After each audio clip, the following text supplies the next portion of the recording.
Hello and welcome back to another exciting episode of Have Game Will Travel. I'm your host, Bennett Newsome, also known as Damn It Bennett out there in the internet world. As the Director of Esports Growth and Development here at Full Sail University, I am super passionate about exploring the diverse world of esports and gaming beyond just skill level. So whether you're a first-time listener or a returning fan, welcome. We're thrilled to have you here and excited for you to join in this virtual journey through the experience of industry professionals. So get ready to engage with our guests and learn more from their perspective. And remember to submit your questions in the chat. We'll feature them here on the stream and get you the answers that you want. But sit back, enjoy the ride as we kick off another episode of Have Game Will Travel with our featured guest, Travis Yang. Travis, welcome to the show. How are you doing, sir?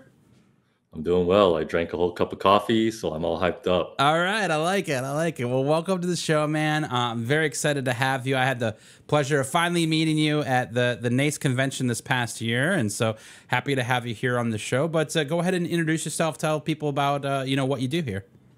Yeah, no, absolutely. And again, I appreciate you having me on. I'm super excited. I'm the Director of Esports for Wichita State University. Been in this position for almost 2 years now. Prior to this, I worked for Texas A&M San Antonio, and before that, with Ashland University up in Ohio. Awesome. Well, obviously getting involved in esports, I think it goes way back, and I think for most people in this space, gaming's been a big part of their life throughout the whole time, right? I think about, I got really into music in my teenage and later years, but gaming had always been a big part of my life. Talk to me about the early years for gaming for you.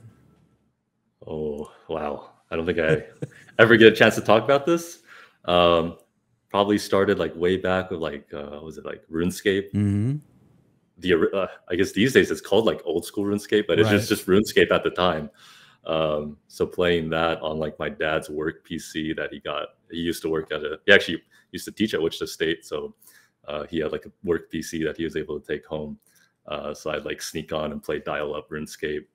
I really didn't, I suppose, become super passionate until StarCraft Brood War. I had a cousin up in Nebraska, and we'd go and visit, once a year or something.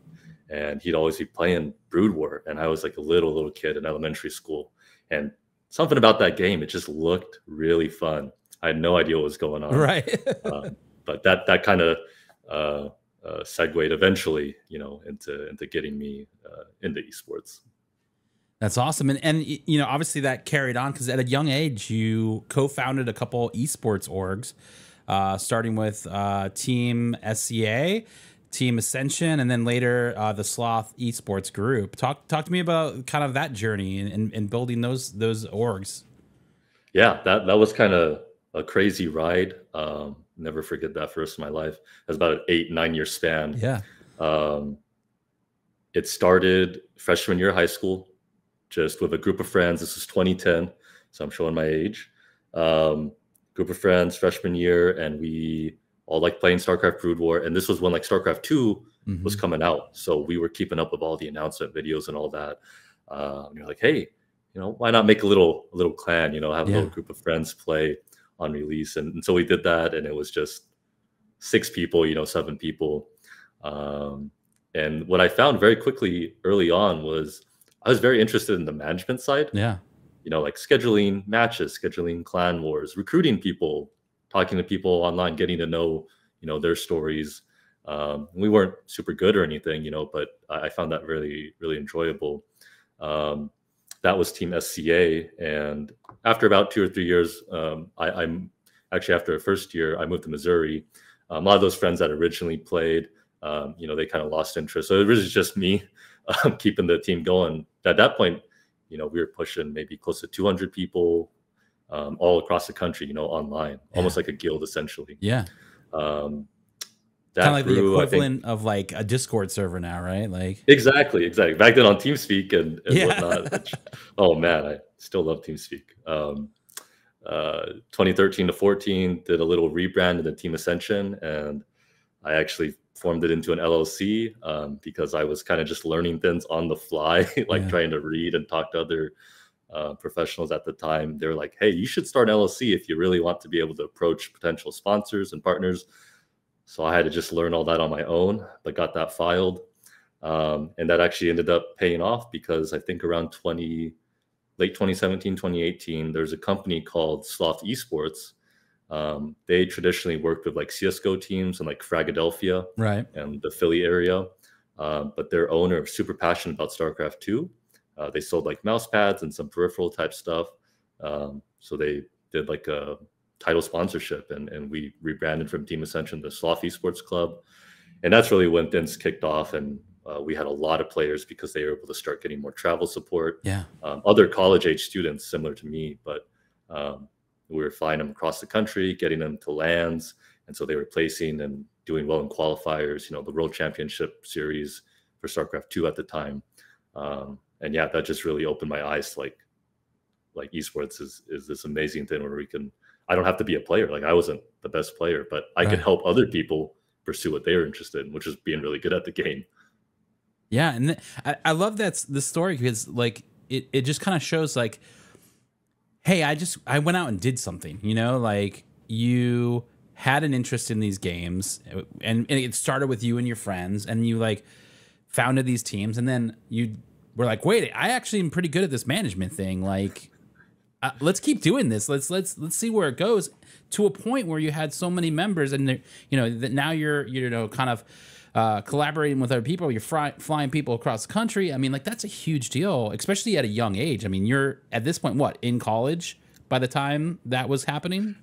Yeah, that was all. The meat of it was definitely my 4 or 5 years in university. Yeah.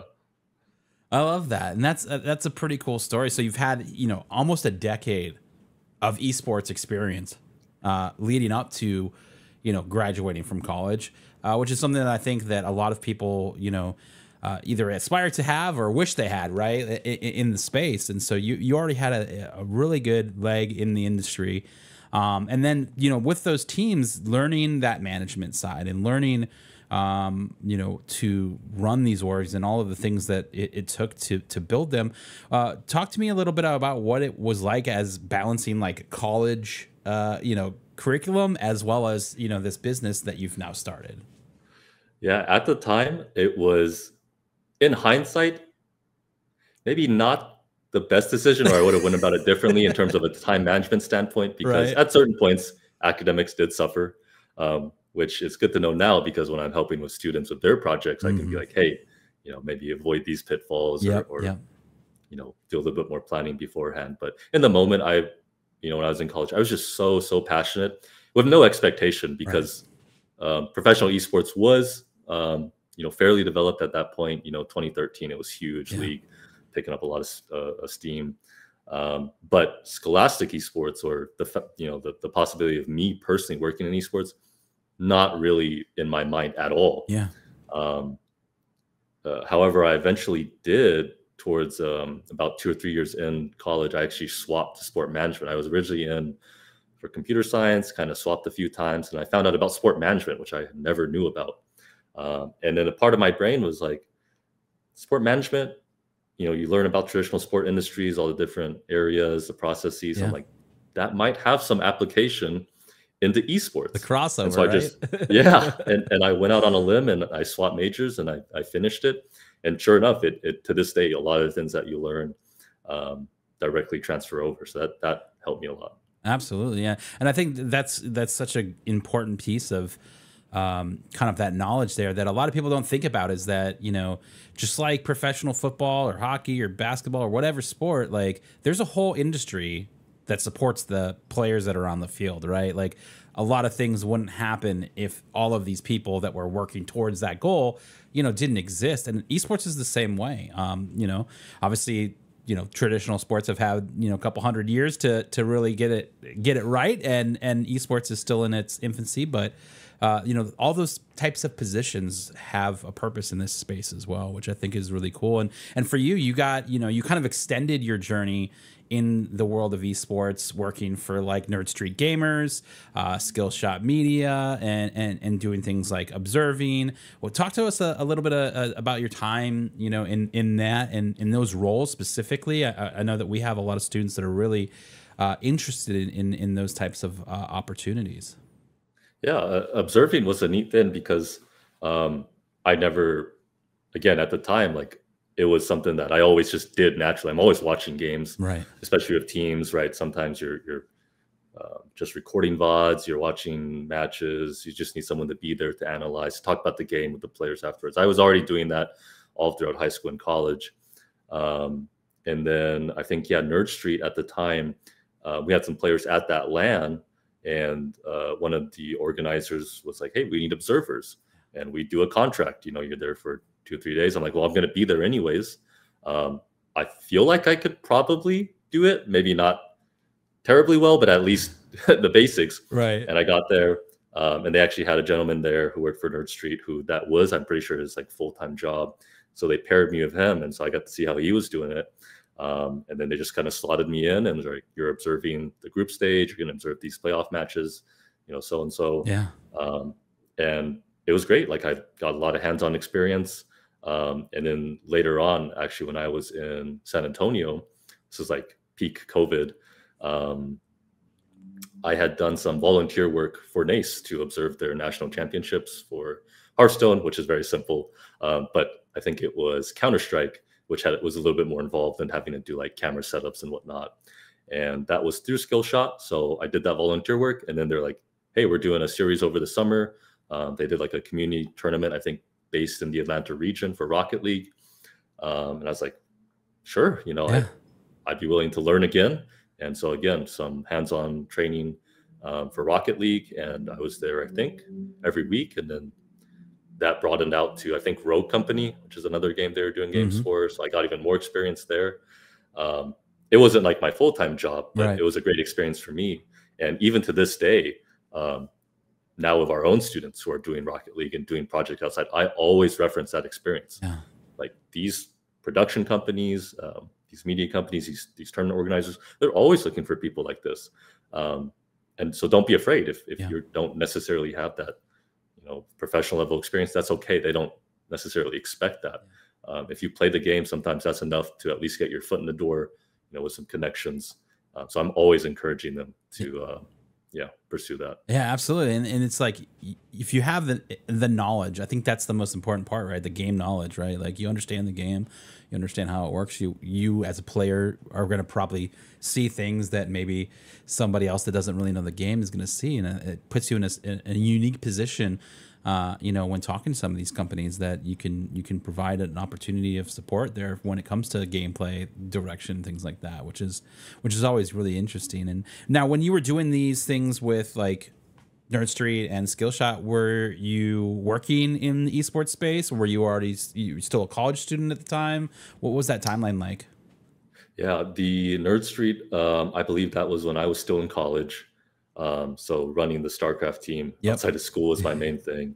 And then the Skillshot was over a summer. That was when I had, I think, just kind of started at San Antonio, maybe after my first year. Yeah. I don't remember if it was that first summer or that second summer. But I do remember it was like after NACE national championships, they kind of reached out again.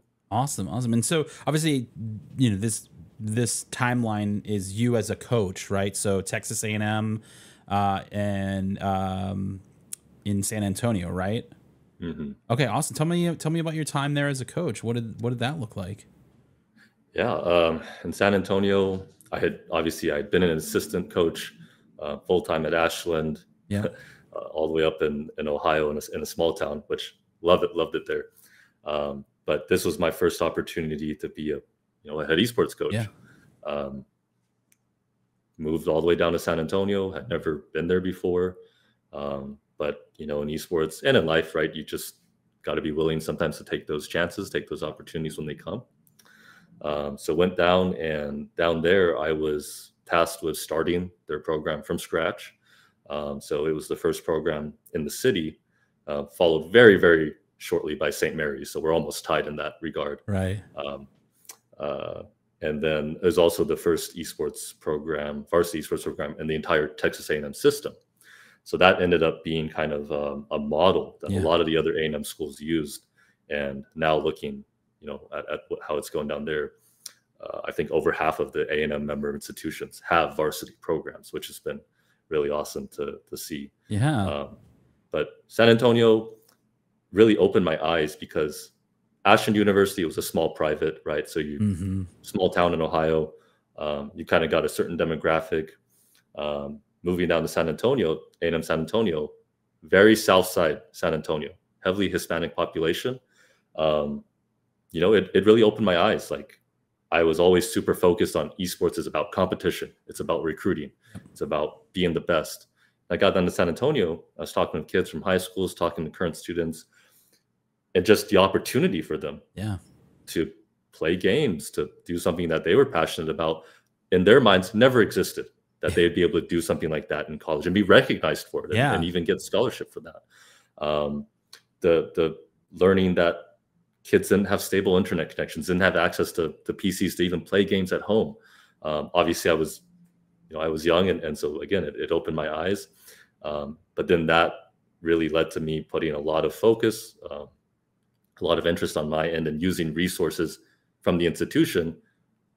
How can we bridge that gap? How can we? Obviously, we probably can't bring the PCs out to everyone's homes, right? But maybe we can start hosting Smash Locals. We can buy the switches. We can provide that free of cost. We can invite those high schoolers here. We can go out to those high schools and speak to their students to show them that, hey, there's a university less than a mile away that now has this program, and that might motivate you, to pursue that higher education. Yeah, absolutely. And I think that's a great thing because it brings so many things together. I mean, obviously in the collegiate space, you have to also good grades to compete, right? And they go hand in hand to be successful, and providing students that opportunity to potentially go and go to college. Maybe that wasn't in their initial plan, but now you're going and you're also playing, you're also competing. There's so much more there that you're a little bit more inclined, maybe more interested in to focus on that, the scholastic aspect of your journey, because you are passionate, you want to play, right? Yeah, I can think of, I won't use their name because I actually think they graduate this year, but actually at Ashland University, we had someone, and I mean, you see plenty of these situations, but this one always stands out to me because this was like when I first started. We had a student coming in from high school. University was not in his plans, not even community college. He was just going to go work. He played CSGO. We got in touch, and because we were under athletics, we were able to get him in under a conditional admit. So obviously conditional admit, you have to meet certain requirements after that first year. But once we got him in and he had that family and he had that structure and that accountability, we were doing study tables, things like that. After that first semester, he was off conditional admit. He was doing fine. Yeah. And he's about to graduate now, which for me is that, that's huge. There's no other goal. Like that's it. That's the win. Yeah. And the fact that he was able to do that, meet new people, to travel, to compete, do these things he was passionate about, that's just extra on top, in my opinion. And there's plenty of stories like that. And there's stories even going the other way where sometimes you have, I guess you call them adult learners, right? I'll use Call of Duty, for example, where a lot of people are playing professionally into their early 20s, 22, 23. And that's when we kind of see them start to exit the league if they retire. And so we've had individuals, members of our program right now, where they're like, hey, I got to do what I wanted. I competed, but now I'm married. Maybe now I have a family. Yeah. And now is the time where I'm stable. I'm mature enough. I want to pursue that education. Yep. And we're able to meet them where they're at. Yeah, that's awesome. That's really cool. And obviously, in your role now currently at Wichita State as the Director of Esports, you get to oversee the whole program. And I think there's a lot of roles in this industry that encompass a lot of hats, right? We all wear a lot of different hats in what we do. But talk to me a little bit about what you do now as the Director of Esports at Wichita State, and kind of how that was, different from what you were doing before. Yeah. Lots of hats. That's a really good way of describing it, for better or for worse, right? Yes, right. Because, you get to experience a lot of things. You get to learn a lot of things that you might otherwise not have.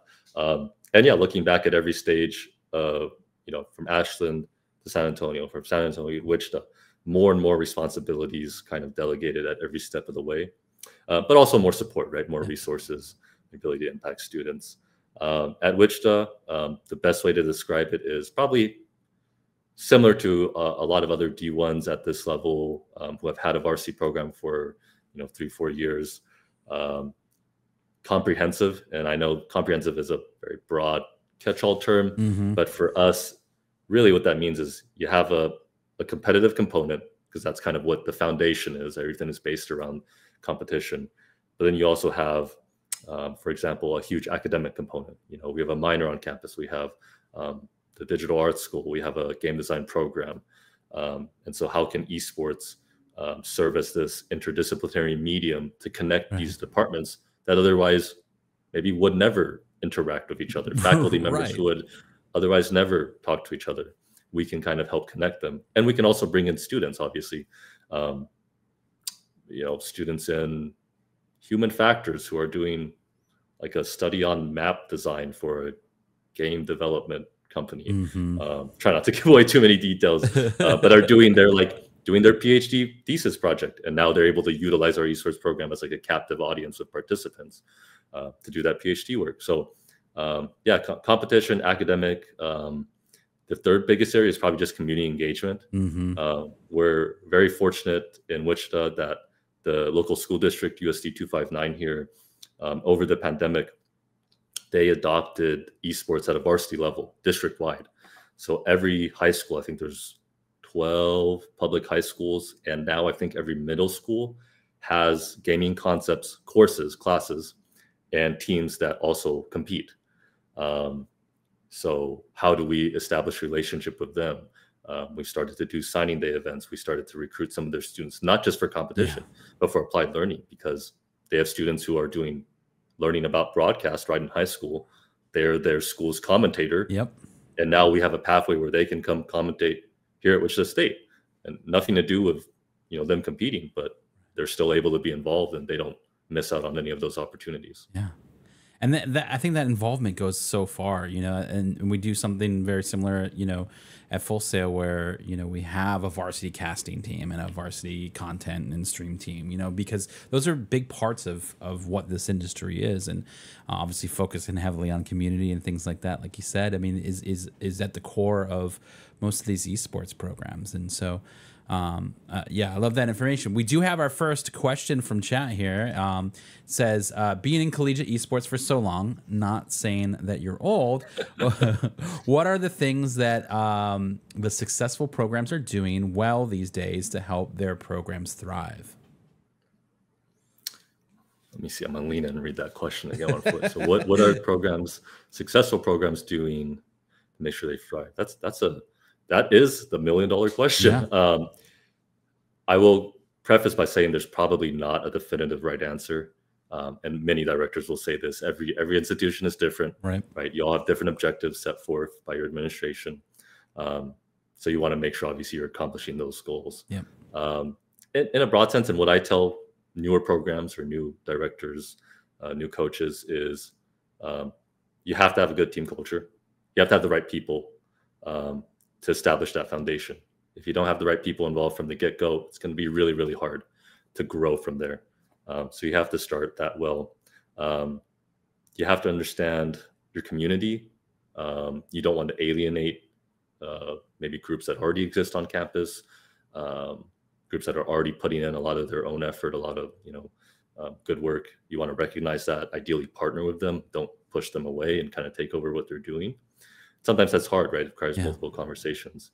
And the biggest part, and what I'm seeing right now, been in this space for a number of years, is, again, this big term, but sustainability, which, again, means different things, but not to get too much into the detail, but obviously we are now seeing in the larger industry, what's the term people use, like the esports cooling, esports, not ice age, but winter. Esports winter. Yes, I was so close.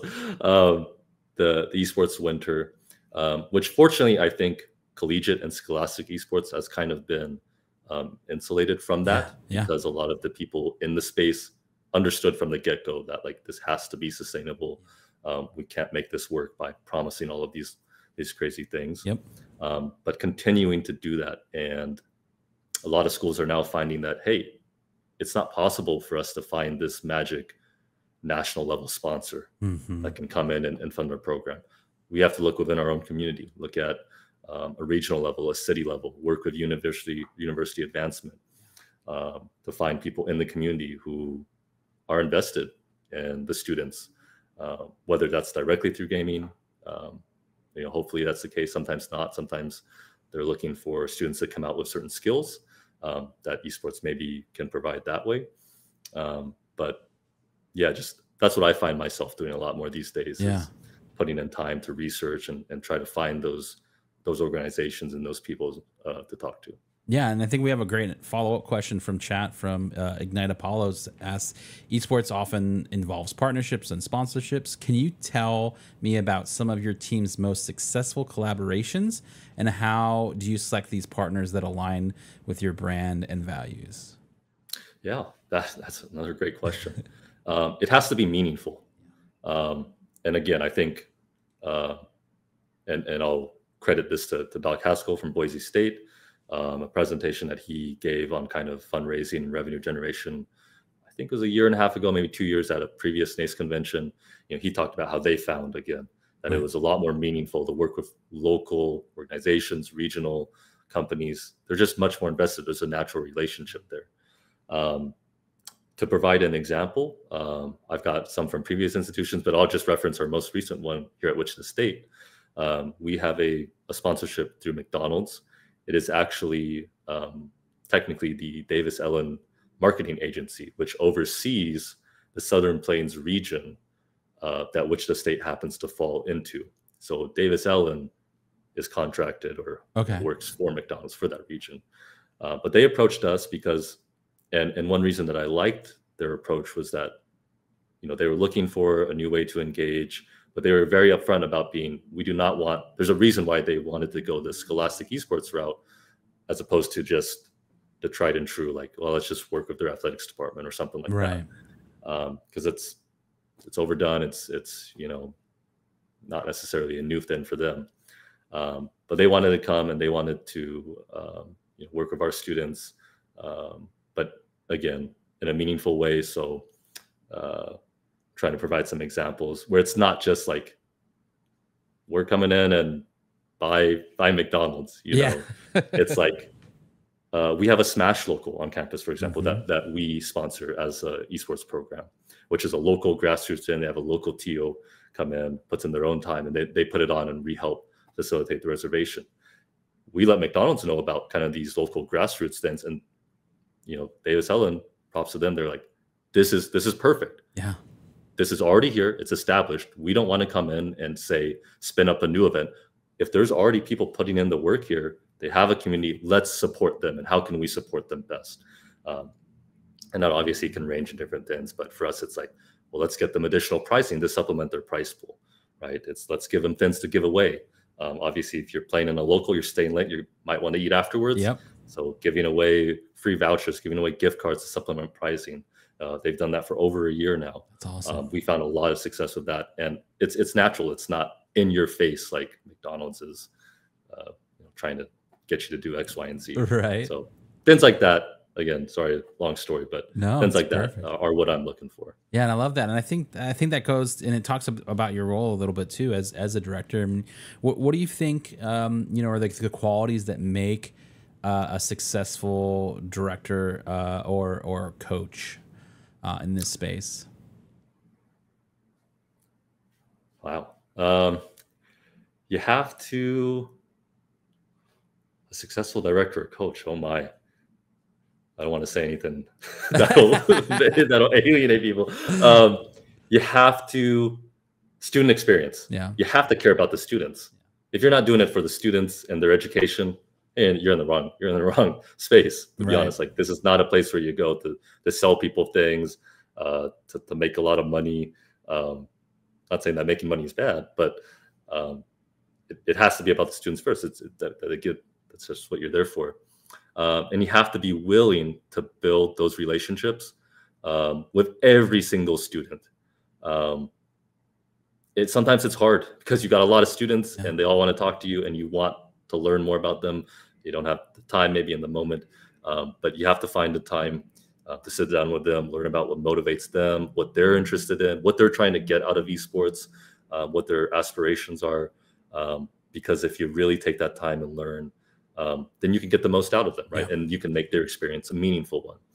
If you kind of just try to blanket categorize students into, like, oh, well, you like commentary? Well, we're just going to throw you in a big group of people who does productions. Like, that's not exactly what they want to do. Right. There's a difference in many cases. So you have to take the time, talk with the students. Just be invested in what they're doing. Obviously, there's best practices about how to set the program and whatnot. But from a personal standpoint, you just have to be a people person, be willing to communicate. You always have to advocate for esports. You always have to be your student's biggest fan. And that comes with sacrifice, right? Sometimes at your personal expense. Shouldn't always be that way, but you're spending your weekends a lot of times. You're staying extra late to be there for them in that important match or that tough loss, to talk with them and make sure that they're feeling all right. That they continue to be motivated. It's like kind of like meeting them where they're at, right? Talking to them, understanding what their goals are, where they're going, and how you can help support that. Yeah.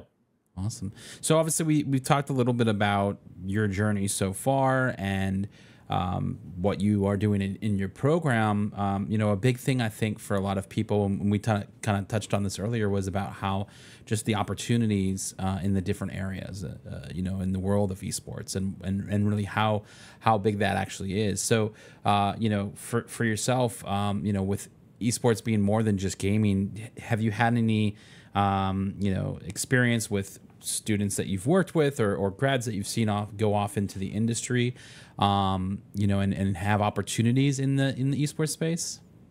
Yeah. There's been quite a few. And again, it's always spread across the different institutions I've worked at. Right. So sometimes I feel bad because I lose track, or I see maybe a year or two later, like, oh, so-and-so is now working at this production company. Right.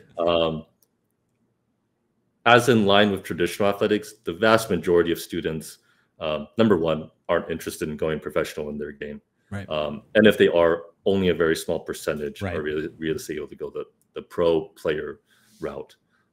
The vast majority of students that we work with, if they are interested in going esports, are wanting to go into some type of production, media production, event management, like a tournament, like a TO or something like that. Team management. We've had a couple students, and I'll reference, like, we had a master's student who was specializing in sports psychology, but they had a particular interest in esports, and they were they're a Rocket League player. So they wanted to go, and they did some test runs with our esports student athletes because they wanted to, when they graduated, to be able to have that kind of in their portfolio. Yeah. To be like, well, I actually have this experience. And I'll reference that example of the PhD student. She is, I won't give away too many details, but she's working for a game, and the game, she's doing her PhD dissertation thesis work with this game development company. And she's like trying to understand how people think about movement in maps and games. And that's kind of obviously where she's trying to go, more into that game design area. But she's facilitating that through our esports program. So finding those neat opportunities to support students. And again, I try not to do like a blanket approach, because again, there's so many different areas. Could be a commentator, right? Could be an observer. It could be something, again, as complicated as doing your PhD work on that. Right. I will say these days, what I see a lot here at Wichita State is a lot of students doing stuff on their own. They have a lot of personal projects that they're interested in. Sometimes, and again, I have to talk with them about like time management, but a lot of them I see are like doing their own teams. They might be doing like a Rocket League team, a semi-pro thing, where they're trying to be a team manager or like a general manager to compete. A lot of them are interested in content creation. That's obviously huge across the industry right now, across Collegiate Esports. They're trying to do podcasts. They're trying to create YouTube series. They're trying to do editing work on different channels, on different mediums. That's what I see a lot of these days. Yeah. And do you guys have any like kind of initiatives or programs that you have at Wichita that can help support and develop students in their talents in the world of esports? Yeah, Wichita State has a huge emphasis on what they call applied learning. It can be also called like experiential learning, right? Just hands-on experience in general, right? And so they put a lot of resources at an institutional level into supporting that. And so, we facilitate students through paid internships. We have graduate students. I think you've met Joe Mazzara, my assistant director. We have Avery Pierce, who's also another assistant director. She specializes in community engagement. Joe handles more of the the competitive side. We've had 2 other graduate students who just graduated last semester. One of them specialized in like strategic communications for us. Another one specialized in facilities and operations. And so we were able to give them stipends or have them as official graduate staff assistants. So they were getting, paid for that work. And that kind of creates structurally the foundation to then have like an umbrella, right? Where under each of their areas, we can pull in students as coordinators or as managers, where we have facilitated 4-credit internships. We facilitated master's projects, master's thesis, obviously PhD thesis work. So that umbrella system, which we're still building, hopefully going forward, continues to kind of allow for them to kind of plug in their respective areas and what they're interested in doing, while still falling into some kind of overall structure. That's awesome. And obviously, having those students work and be graduate assistants and things like that brings a lot to the program. Is that student investment? Do you see that a lot from students that, are entering in maybe in their freshman year, and then as they go through their journey, they're looking for those opportunities? Yeah. And one sec, I think there's a beam of light right on my webcam. Yeah. So I'm going to move my webcam to the right a little bit. I just noticed that. Apologies, would you mind repeating that real quick? It's the beauty of being live, right? Yep. Sorry. What was the question again? It's all good. It's with students working through, starting as a freshman and going through the program and building different things, working towards those graduate level positions. Is that something that you see, students working through the program to achieve, or is that kind of a more of a recruitment that you guys do on your end? Yeah, I mean, ideally, because we are interdisciplinary in nature, we have representation all across campus. Yeah. So we may have transfers come in. We may have traditional freshmen who align with the program.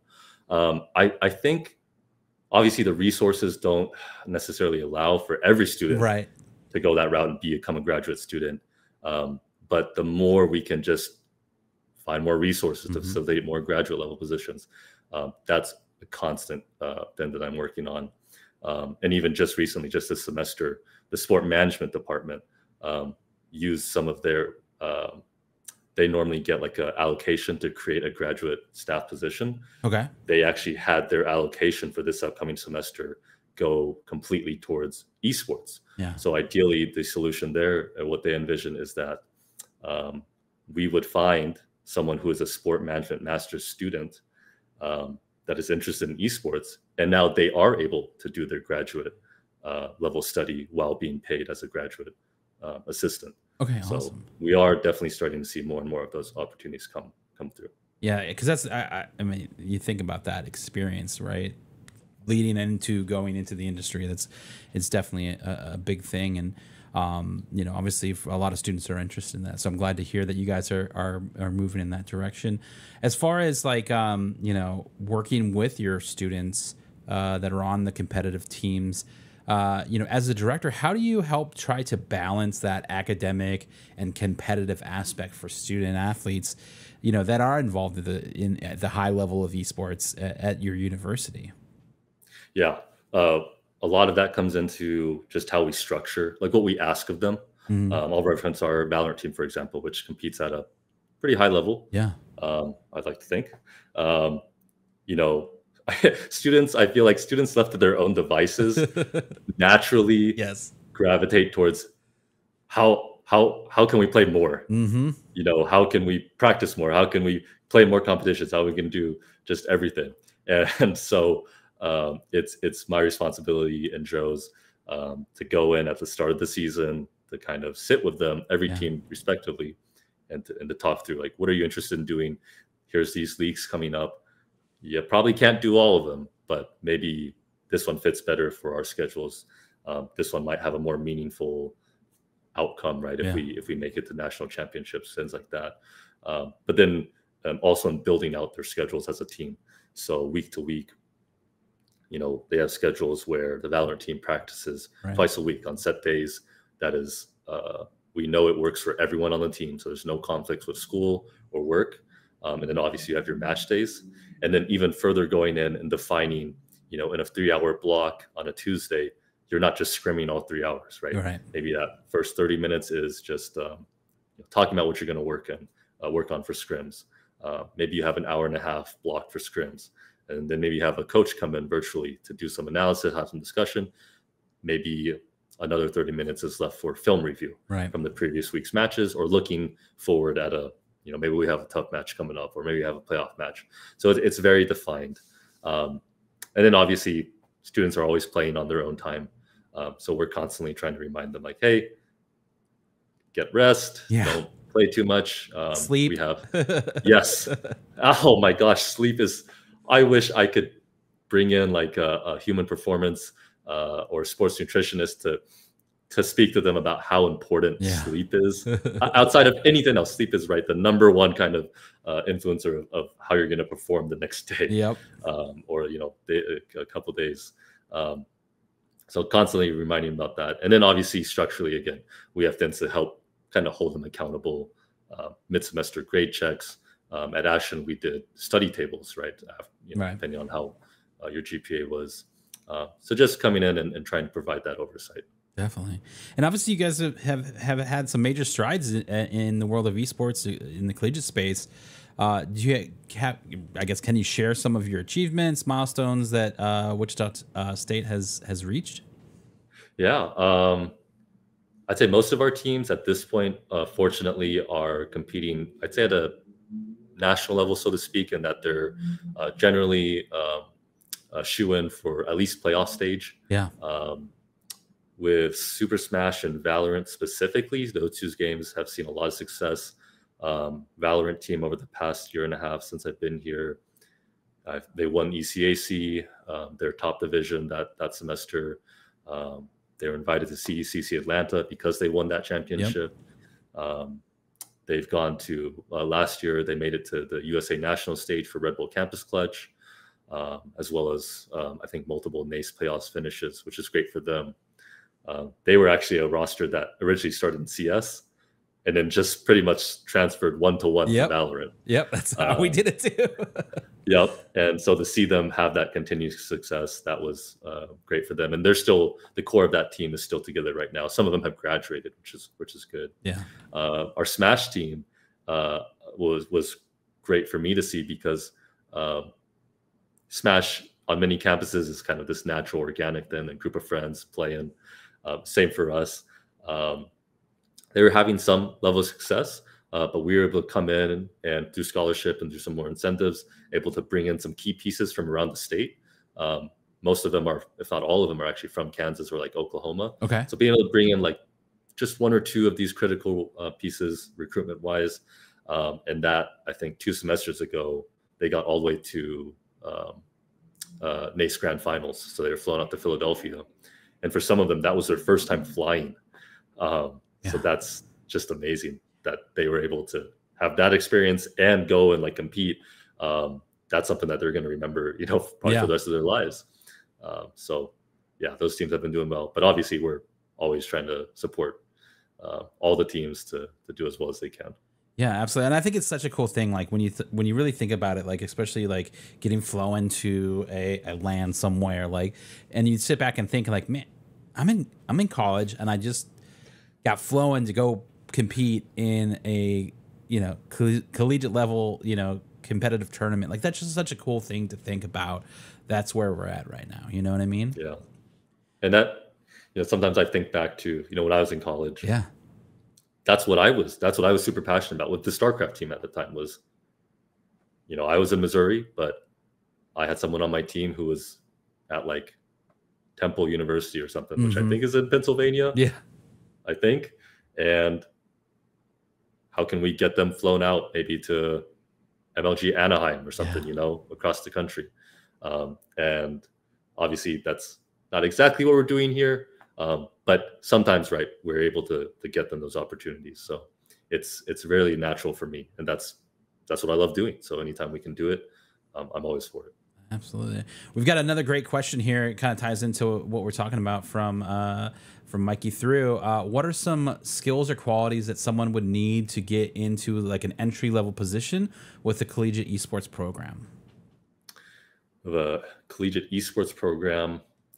So I'd assume that would be, you coming in as maybe like as a contract coach, as a stipend coach, maybe as on the production side. I know some of the bigger programs are contracting out that work, or as an assistant coach, or some other position like that is what I'm envisioning. Yeah, you have to be willing to learn. Yep. You have to be open-minded. I don't want this to sound like gatekeeping or aggressive, but there are people in the space who I think come in with almost too big of an ego, where they might have some experience, or sometimes they come in with experience at a professional level or from a professional background, and they automatically assume, yeah, that's going to work exactly the same in collegiate. Oftentimes that's not the case. And so you just have to come in with an open mind, and understand, again, what resources do I have? What is the objective of this program in particular? Because while you may be trying to get in with one program and applying, and they may be under athletics, so they're looking at recruitment numbers and your ability to compete. But then you may go and apply to a different university that cares nothing about recruitment. So you really need to understand the context of that school, whatever school you're approaching, and whatever program you're talking to begin with. Yep. So yeah, be open-minded and just be willing to talk. Yep.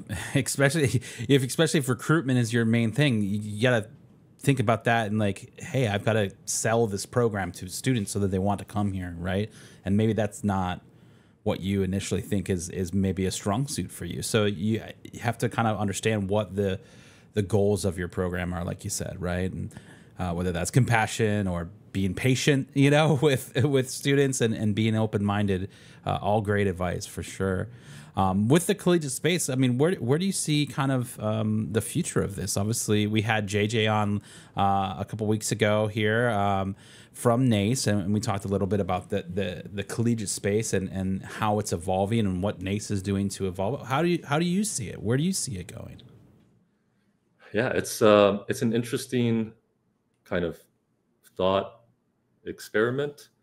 I used to always say, in a general sense, that just a more fleshing out of the pipeline, right? From K through 12 to collegiate into professional, but that's a very broad kind of thing.